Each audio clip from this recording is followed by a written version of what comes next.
Perkenalkan, nama saya Mika Asa dari kelas 5 TI 5. Di sini saya akan menjelaskan tentang MSS atau Manajemen Support System.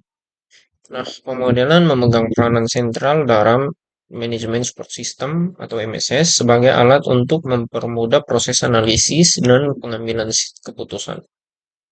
Nah, yang pertama itu ada jenis-jenis model dan fungsinya. Yang pertama ada model statistik. Model ini sangat berguna untuk menemukan hubungan atau korelasi di antara variabel seperti yang dilakukan oleh analisis regresi. Yang kedua ada model finansial. Model ini secara spesifik berfokus pada pengembangan laporan keuangan dan proyeksi data finansial untuk beberapa tahun ke depan. Seringkali menggunakan bahasa khusus seperti IFPS atau Interactive Financial Planning System. Yang ketiga ada model optimasi. Model ini bertujuan untuk menemukan solusi terbaik dari serangkaian pilihan. Pendekatan linear programming adalah contoh sederhana dari model ini, di mana tujuannya adalah mencari alokasi sumber daya terbatas yang optimal dengan mempertimbangkan batasan-batasan yang ada. Yang kedua itu ada aspek kunci dalam proses pemodelan. Pembuatan model yang efektif melibatkan beberapa tahapan penting yang harus dipahami oleh semua pihak. Nah, yang pertama itu ada identifikasi masalah. Tahap ini adalah fondasi dari seluruh proses pemodelan. Masalah harus diidentifikasi dengan jelas dan dipahami secara seragam oleh semua yang terlibat untuk memastikan model yang dibuat relevan. Yang kedua, ada identifikasi variabel. Nah, model ini terdiri dari berbagai variabel. Penting untuk membedakan antara variabel keputusan yang dapat diubah untuk mencapai hasil, variabel hasil yang menjadi output model, dan variabel yang tidak dapat dikontrol. Yang ketiga ada perkiraan atau forecasting. Banyak decision support system DSS dirancang untuk membantu dalam memprediksi kejadian di masa mendatang, sehingga perkiraan menjadi aspek yang tak terpisahkan dari pemodelan. Yang selanjutnya ada klasifikasi model berdasarkan waktu. Model juga dapat dibedakan berdasarkan cara mereka mempresentasikan waktu yang memengaruhi analisis yang dapat dilakukan. Yang pertama itu ada model statis. Model ini mengambil cuplikan dari suatu situasi pada satu titik waktu tertentu, seperti laporan pendapatan triwulan dan mengasumsikan stabilitas.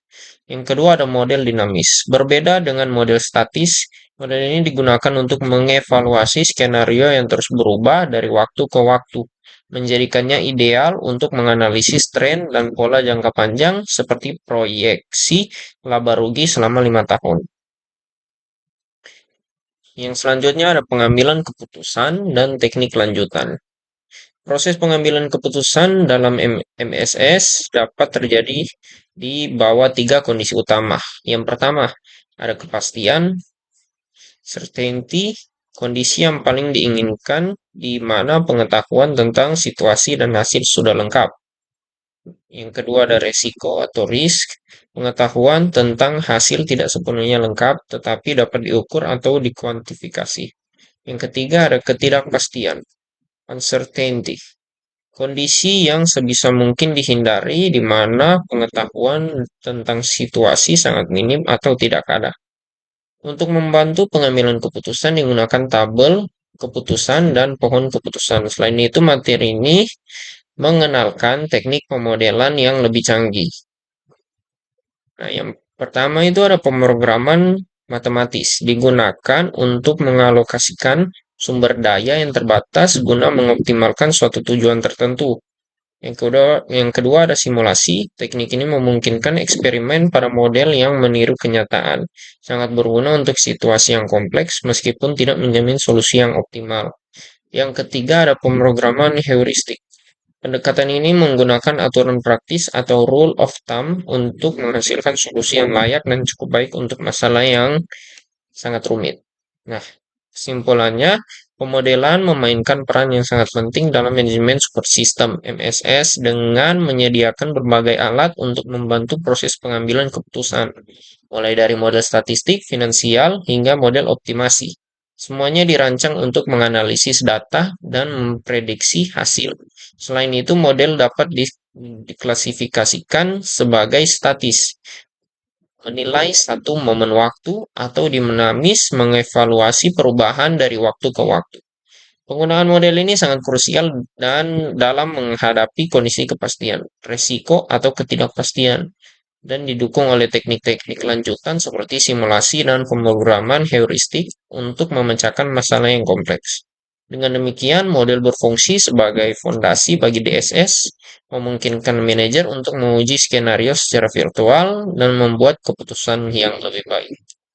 Sekian dari saya dan terima kasih.